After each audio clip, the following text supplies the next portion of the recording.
This is Physics 102B, homework for Chapter 23 on modern physics. We start with number 24. What is the energy of a photon with wavelength 590 nanometers? So the energy, we're going to use this formula, Planck's constant times the speed of light divided by the wavelength. And so you have Planck's constant, speed of light, wavelength 590 times 10 to the negative 9 meters. We have to have it in MKS units. And we get 3.369 times 10 to the negative 19 joules. Let's get that in electron volts. And so we do the conversion. 1 electron volt is 1.602 times 10 to the negative 19 joules. And we get 2.1 electron volts. In the multiple choices, that's answer B. For the next one, number 25, what is the momentum of a photon with wavelength 600 nanometers? The version of the book I'm using, none of those multiple choice answers is correct. But we're going to use momentum is h over lambda, so Planck's constant divided by 600 times 10 to the negative 9 meters. And we get 1.1 times 10 to the negative 27 kilograms meters per second.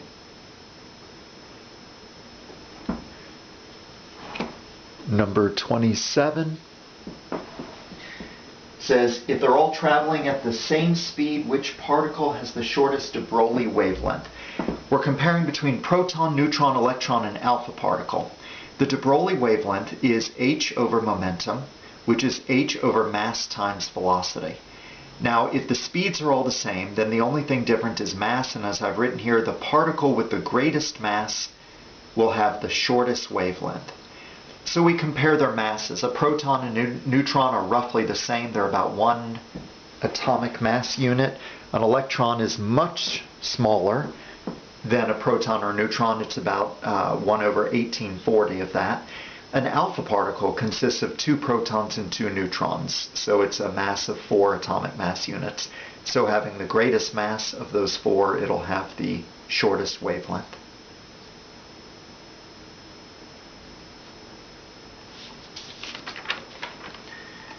Number 37.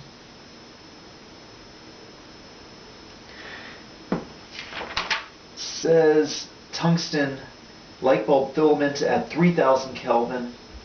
What's the median wavelength it emits, and in what region of the spectrum does this lie? Okay, so we use the formula for median wavelength right here. 4.107 times 10 to the negative 3 divided by the temperature, and you should get 1.369 times 10 to the negative 6 meters. That's 1369 nanometers, which is in the infrared. Now, if we're looking at what is the area, we're given the power of 100 watts. We're going to take this formula right here, the Stefan-Boltzmann law. Power equals emissivity times sigma times area times temperature to the 4th. And we're going to solve that for area. So we have power. We're going to take emissivity to be 1. We have the Stefan-Boltzmann constant, temperature to the 4th power, and you should get 2.18 times 10 to the negative 5 meters squared. For number 38, number 38 says a white dwarf has a temperature of 20,000 kilokelvin. Where's the beam peak in this star's blackbody curve? In what part of the electromagnetic spectrum is it? All right, so peak or maximum wavelength is, according to Wien's law, 2.898 times 10 to the negative 3 divided by the temperature of 2 times 10 to the 4th Kelvin, and we get 1.45 times 10 to the negative 7 meters, which is 145 nanometers, which is in ultraviolet. Whenever these questions ask for infrared or ultraviolet, what part of the spectrum is it?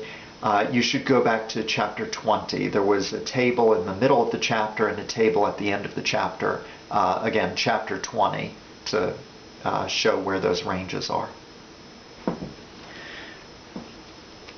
We go then to number 41, which says 800 Kelvin black body emits 450 watts of radiation. At what temperature will the radiated power double to 900 watts? You'll see as I go through this problem, we actually don't need to know that it went from 450 to 900 watts. All we really need to know is that the power doubles. Let's take a look at this. We have T0 and P0, T1, which is the question mark, we're trying to solve for it, and P1. We use the formula that relates them, the Stefan-Boltzmann law. Power equals emissivity times sigma times alpha, or times area times temperature to the fourth. And what I'll do is separate the changing values on one side and the constants on the other side. So we get P over T to the fourth equals constant. With that in mind, now I have P1 over T1 to the fourth equals P0 over T0 to the fourth. And I solve algebraically for T1. So we get T1 to the fourth equals T0 to the fourth times P1 over P0, which means taking the fourth root of both sides, T1 equals T0 times the fourth root of 900 over 450. Now, it's that 900 over 450 where you see that becomes just a ratio of 2, and there's that doubling of the power. So it becomes the original temperature, 800 Kelvin, times the fourth root of 2, and we get 951 Kelvin.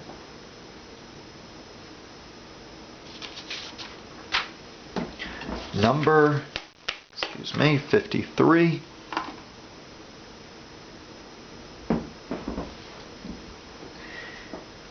Find the energy of one quantum of microwave radiation with frequency 1 gigahertz and 300 gigahertz. We're going to use this equation. Energy for a quantum is h times frequency. And so h, we have Planck's constant, times the frequency in the first case is 10 to the 9th hertz. So we get 6.63 times 10 to the negative 25 joules. For part B, we're just using a frequency of 300 times 10 to the 9th hertz. So we get 1.99 times 10 to the negative 22 joules.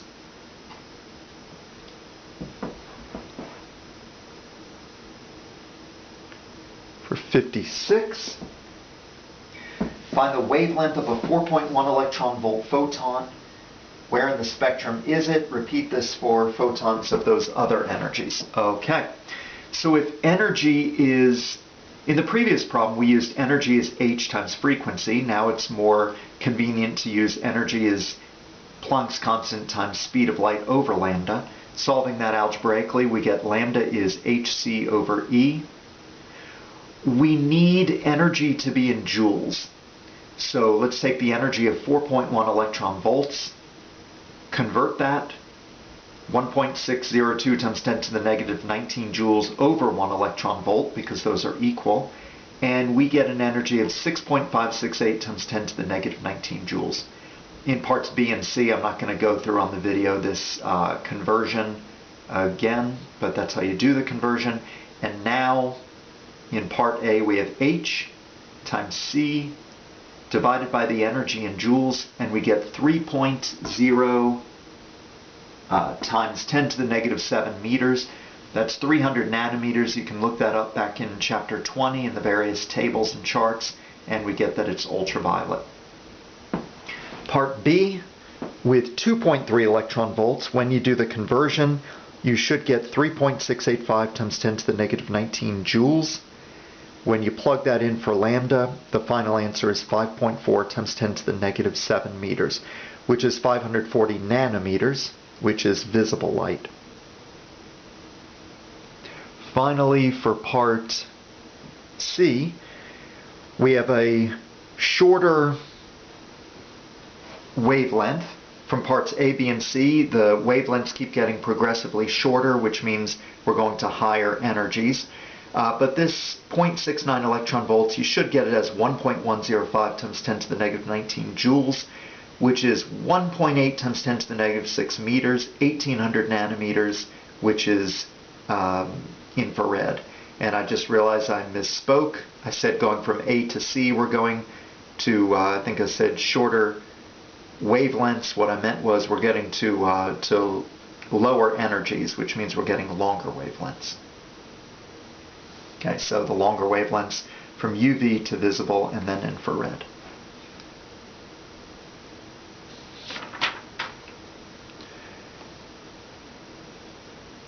Number 66. A hydrogen atom initially at rest emits a photon.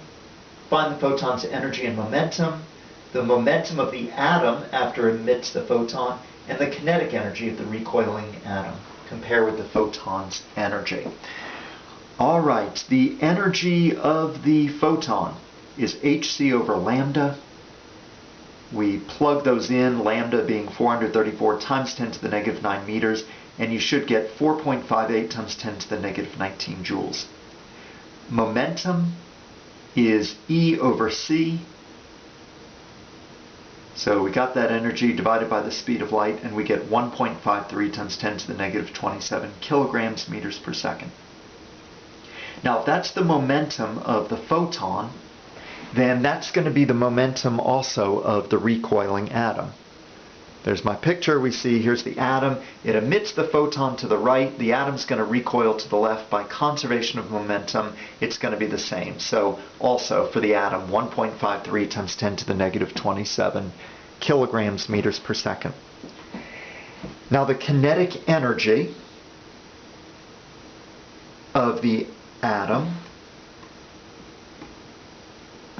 okay, it's a hydrogen atom, is the most straightforward way to do this is to find the equation that says kinetic energy is momentum squared over 2 times the mass.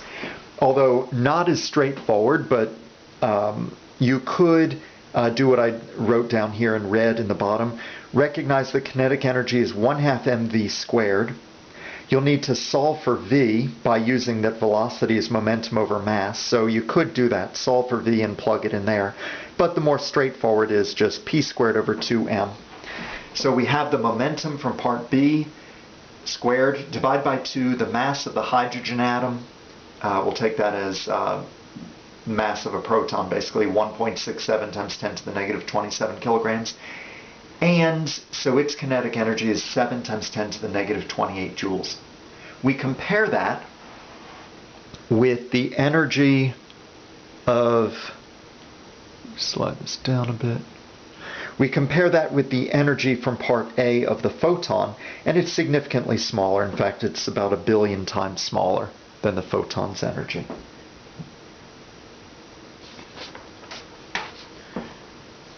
Number 67. 67. Find the energy needed to produce a proton-antiproton pair. Find the energies of the 2 photons produced when the proton and antiproton at rest annihilate. Okay, so we have the pair production followed by annihilation. The energy needed is the mc squared of the proton plus the mc squared of the antiproton. They have the same mass, so 2 times mc squared. 2 times mass of a proton times the speed of light squared, and we get 3.01 times 10 to the negative 10 joules.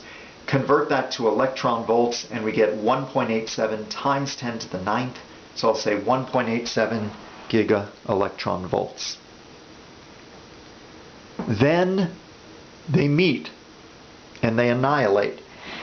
And from the annihilation, they disappear. Photons get given off in 2 different directions, and those 2 photons have equal energy.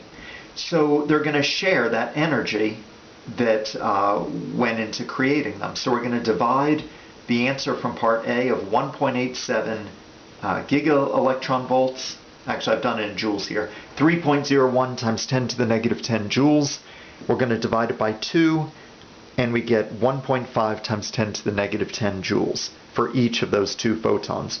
Or if you want in electron volts, we take 1.87 giga electron volts, divide that by 2, and it comes out to be 938 mega electron volts.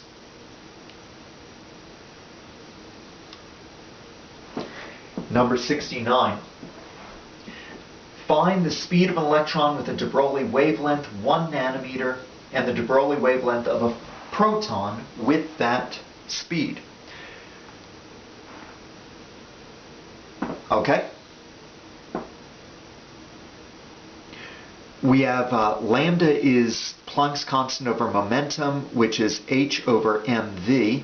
We want to solve for the speed, so we'll say v equals h over m lambda. So we plug that in. H over the mass of an electron, lambda is a nanometer, so 10 to the negative 9 meters, and we get 7.3 times 10 to the 5th meters per second. It is good to check to make sure that's non-relativistic, because if it is at a relativistic speed, then that means we made an error about p. If you go back to chapter 20 with relativistic momentum, this is non-relativistic momentum, mv, and the math would get a bit more complicated because there's that gamma correction factor, the relativistic factor, but it's only 2% of the speed of light, which that's non-relativistic, and so we're good to go. Now for part B, we're dealing with a proton moving at that same speed. So we have h divided by mass of a proton divided by lambda. Wait, I'm sorry. I just messed up here. Find the Debroglie wavelength. I'm sorry. I did the calculations right. I'm just coming in here and I am solving for the wavelength. And wavelength is h over mass times speed. There we go. All right. So the only thing I've messed up, I wrote a v here when I meant lambda. We're solving for lambda, which is h over mv. It's this formula right here. So h, mass of a proton, back on track now. Okay, the velocity, it's saying the velocity we got in part A.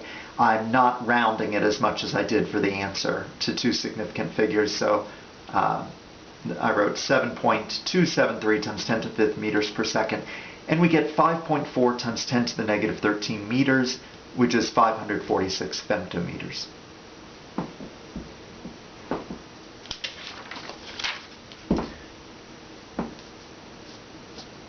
And number 87.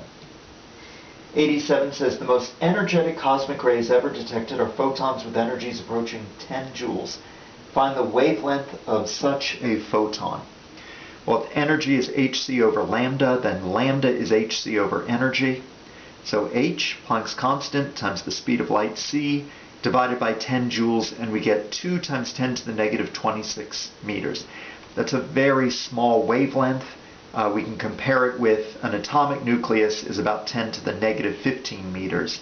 So we're talking 11 orders of magnitude smaller than an atomic nucleus. Number 88 involves Heisenberg's uncertainty principle. The cosmic ray interacts for 12 femtoseconds. The interaction time establishes a precision limit on measurement of cosmic ray energy. Find the minimum uncertainty in that energy and the fractional uncertainty for a 4.5 mega electron volt cosmic ray. So we're going to use this version of Heisenberg's uncertainty principle. Delta E times delta T is greater than or equal to h over 4 pi. And so we're going to divide both sides by delta T. And so our minimum energy uncertainty is going to be h divided by 4 pi and the time that it interacted. 12 times 10 to the negative 15.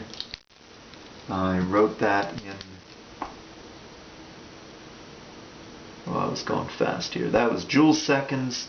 This should be seconds. Sorry about that. Okay, so the seconds will divide out. So what we're left with is the minimum energy uncertainty comes out to be 4.4 times 10 to the negative 21 joules. Let's convert that to electron volts using this conversion. So we get 0.027 electron volts. Now, what fraction of the actual energy is that uncertainty? So we're looking for essentially the percent uncertainty. We're just going to take that 0.027, it actually came out to 274 electron volts, divided by 4.5 times 10 to the 6 electron volts, and we get 6.1 times 10 to the 9th or 10 to the negative ninth. So it's a very, very small fraction of the cosmic ray's actual energy. That is the end of the chapter 23 homework.